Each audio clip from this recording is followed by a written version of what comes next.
To understand why my mother and I were out at Whitlock Lake, I have to give you a little background on us.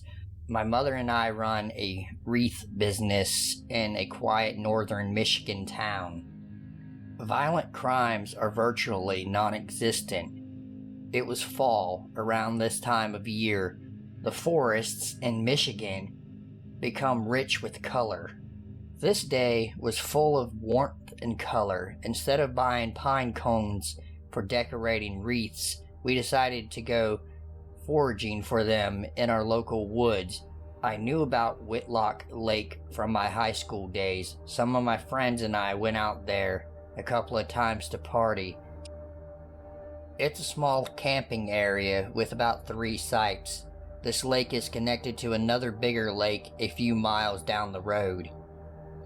It is in a small, old logging town called Jennings, population 20, maybe a little less or more. The times I went out there as a high school student, it never had a strange feeling in the air. The day my mother and I went to forage, the air was thick with fear, and we felt like we were being watched. We thought maybe it was just a small woodland creature hiding and watching, waiting for us to leave, so we continued. About an hour goes by, and we decided to move on. We moved to where the forest meets the water. There are cute little baby pine cones that we use for our tabletop wreaths. Shortly after, we found ourselves at the edge of the lake. We heard a few gunshots from across the lake. We live in northern Michigan. People are getting ready for hunting season around this time of the year, so we shrugged it off. We got into our car and moved down the trail. When we get out of our car, I noticed quite a few shotgun shells on the ground. Again, it's not uncommon to find shells of any sort on the ground this time of the year. We continued. We were at the end of the trail with the last 2 campsites on either side of the trail. We continued foraging for about 20 more minutes. As we walked across the trail to the next site, we noticed something very strange. At the opening of the campsite, we noticed a tall 5-foot or 6-foot wooden pole. On top of that pole, we saw 2 leather straps rafting in the wind. To us, that was strange. Why would someone want leather straps on a pole? Of course, we put it out of our minds and continued. A short while later, we stumbled upon an old beat-up mattress that looked like it had been there for a while now. As we got closer to the mattress, the ground around it was very mucky. As soon as you stepped somewhere, you sunk about half a foot down. People dumped garbage in the woods a lot up here. When we started walking past it to get to the pine cones on the other side, this horrible smell seeped into our nostrils. We both looked at each other at the same time and got the hell out of there. By now, we are scared out of our wits. As we were driving out of the trailhead, we were met by a guy in a red Cadillac type vehicle. The look on his face scared the bejesus out of us. Maybe it was a coincidence, maybe it was all in our heads. I would like to think that my mother and I have a good sense of that sort of thing, and we got out of there just in the nick of time. Needless to say, my mother and I have never been back to that lake and don't plan on going back. About a week later, I couldn't hold this event inside myself anymore, so I called the cops and recalled the incidences as best as I could. They said that they would look into it, and I haven't heard anything since. This happening still haunts me to this day. I'm always thinking about what may have actually happened out there.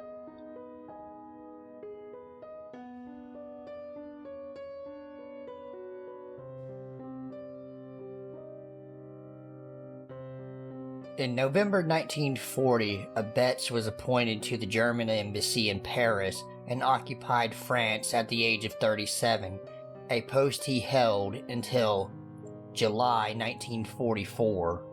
He was also head of the French 5th columnist through Ribbentrop's special unit within the Foreign Service.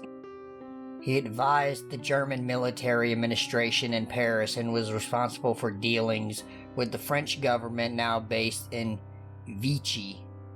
In May 1941, he negotiated the Paris Protocols to expand Germany across to French military facilities.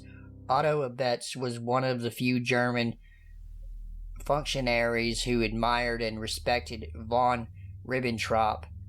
His primary objective was to secure complete collaboration from the French through negotiations with Laval and Admiral Berlin. Betz' function eventually evolved into becoming the catalyst for society, the arts, industry, education, and, above all, propaganda. He assembled a team of journalists and academics. In addition to running the German embassy in Paris, Betz acquired the Chantier de Chantilly in the countryside. He often entertained guests in both these places, living and working like a self-styled autocrat. One of the guests, the French writer Louis Ferdinand Céline, jokingly referred to him as King Otto I and France as the Kingdom of Otto. The embassy was theoretically responsible for all political questions in occupied France, which included SD operations and for advertising the German police and military. Betz advised the military and the Gestapo, and the SD was nevertheless did not heed his advice.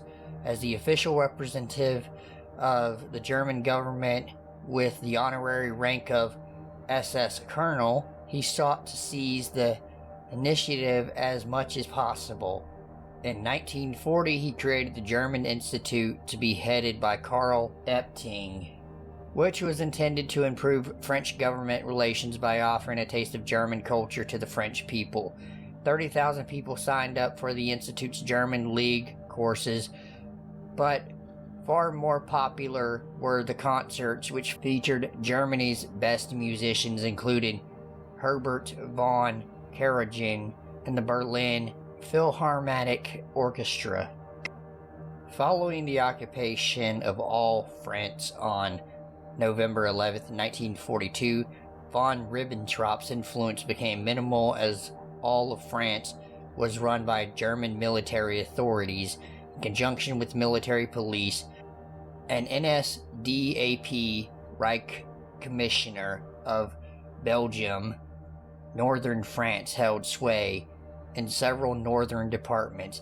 Betz was helpless to aid von Ribbentrop in Paris, and von Ribbentrop recalled him in November following the occupation of all France. Betz felt that he was in disfavor, although he did not understand why. He saw neither Hitler nor von Ribbentrop for a full year.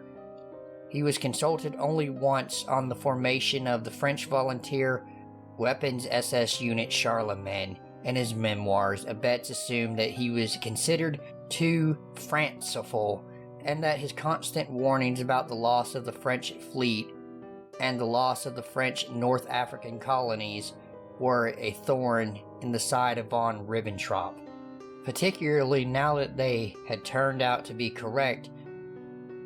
The scuttling of the French fleet in Toulon on November 27th had assured that the French would not join the Axis. He left France in September 1944 as the German armies withdrew. This despite claiming to Swedish ambassador Rau Nordling on the 7th of the previous month that the Germans had neither killed political prisoners nor were making any plans to leave Paris. Betz was arrested by Allied authorities in the Schwarzwald in October 1945. He was quoted in French Soir following the announcement of his arrest as saying that Adolf Hitler was not dead, which statement is found in the FBI files pertaining to Hitler's alleged escape to Argentina.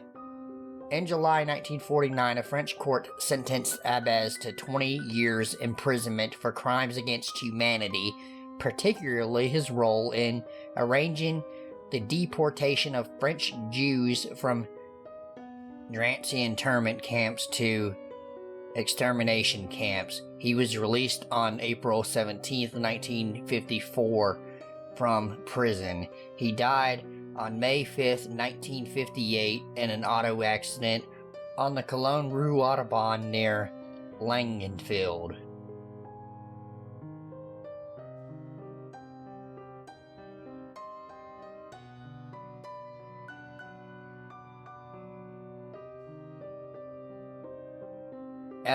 Bazzy Kamara, born May 7, 1968 in Freetown, was a commander of the soldiers of the Syrian Lebanon Armed Air Forces Revolutionary Council, AFRC, and in November 7 was convicted of committing war crimes and war against humanity in the Syrian-Leone Civil War.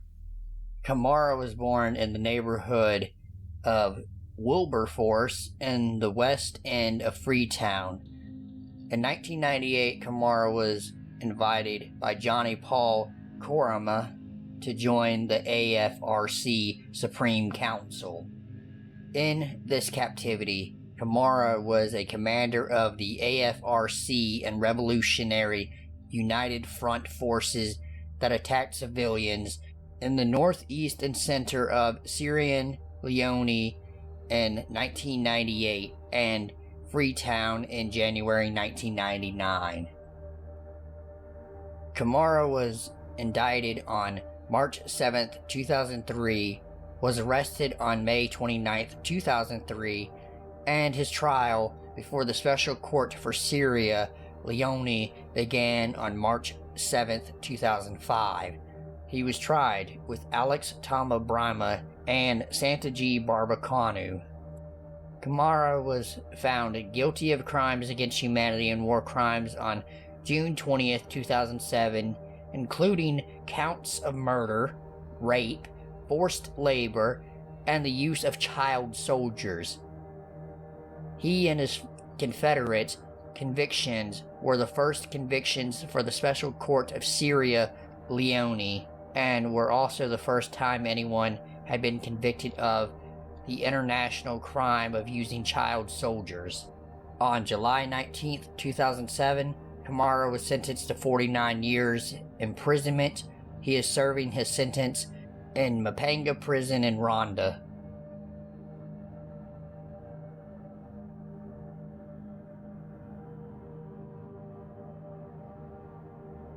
If you are new, go ahead and hit the like button and subscribe to my channel, as it really helps me out. And if you are already subscribed, welcome back and thank you for subscribing.